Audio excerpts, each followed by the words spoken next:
time, Salonga did not allow. We are ready, we're gonna walk him out. We can arrest him right outside the gate. He is sorry. Respect the institution. This is not about Jinggoy. We're going out. No, don't leave him his right here. He can be arrested right there. If you don't want him to make a statement there, sir, just outside the gate, we're gonna walk 5 minutes. This is the Senate of the Philippines. It's never been done.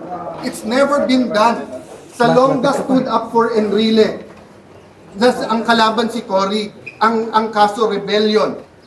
Anong ginawa? They walked out. We're just asking you to walk out. Let's walk. Let's walk. You arrest him here. You can arrest him right now. Sir! You can arrest him. This is the Senate. This is the Senate. Sir, this is the Senate. Not for me.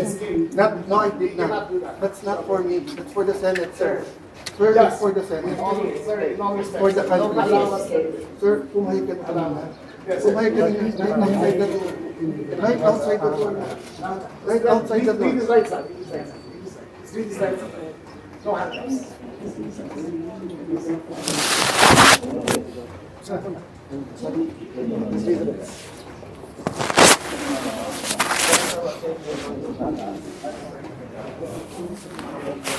Sir, you have a warrant of arrest issued by Tanjika 5th Division. Criminal case number E-SB 26-CRM-006 for the crime of plunder under Republic Act 78 as amended. Signed by Honorable Zaldi B. Tres Peces, Chairperson Association. Sir, being accused, you have also rights. May karapatan ka manahimik at magsawa ng kibo. Ano man ang iyong sabihin ay maaaring gamitin yung pabor o laban sa iyo sa karapatan mong hukuman. May karapatan na ka rin kumuha ng sarili ng abogado o tagapagtanggol nang naayon sa iyong nakibo. Kung walang kakayahan, ang pamahalaan at pagkakaluban ka na ito isa. Lahat po ba ng mga karapatan niyo sa rin ang unawaan?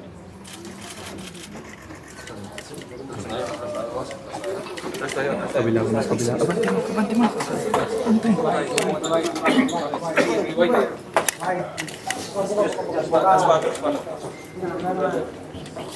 Kabila ka.